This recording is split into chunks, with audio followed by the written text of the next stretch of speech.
തദ്ദേശ സ്വയംഭരണ സ്ഥാപനങ്ങളിലേക്കുള്ള തെരഞ്ഞെടുപ്പിന് മുന്നോടിയായി വോട്ടർ പട്ടിക പുതുക്കാനുള്ള നടപടികൾ നടന്നുവരികയാണ്. സംസ്ഥാന തെരഞ്ഞെടുപ്പ് കമ്മീഷന്റെ www.scc.kerala.gov.in എന്ന വെബ്സൈറ്റ് രജിസ്റ്റർ ചെയ്ത് ഓൺലൈനായാണ് അപേക്ഷകൾ സമർപ്പിക്കേണ്ടത്.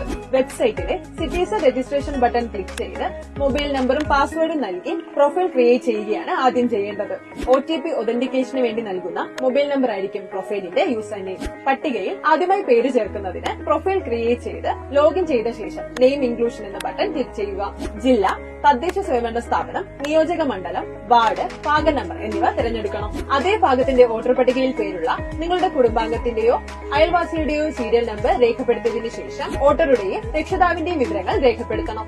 വോട്ടറുടെ ഫോട്ടോ അപ്ലോഡ് ചെയ്ത് പ്രൊസീഡ് ബട്ടൺ ക്ലിക്ക് ചെയ്താൽ വോട്ടർ നൽകിയ വിവരങ്ങൾ സ്ക്രീനിൽ ലഭ്യമാക്കും. അവ പരിശോധിച്ച് ഉറപ്പാക്കിയ ശേഷം കൺഫേം ആപ്ലിക്കേഷൻ ബട്ടൺ ക്ലിക്ക് ചെയ്ത് അപേക്ഷ സമർപ്പിക്കാം. അപേക്ഷ സമർപ്പിച്ച ശേഷം ഫോം 4ലുള്ള അപേക്ഷയുടെ പകർപ്പും ഹിയറിംഗ് നോട്ടീസും ഡൌൺലോഡ് ചെയ്ത് പ്രിന്റ് എടുത്ത് സൂക്ഷിക്കാൻ പ്രത്യേകം ശ്രദ്ധിക്കണം. നോട്ടീസിലുള്ള തീയതിയിൽ നേരിട്ട് ഹിയറിംഗിന് ഹാജരായി ജനാധിപത്യ പ്രക്രിയയിൽ പങ്കാളിത്തം ഉറപ്പാക്കുക.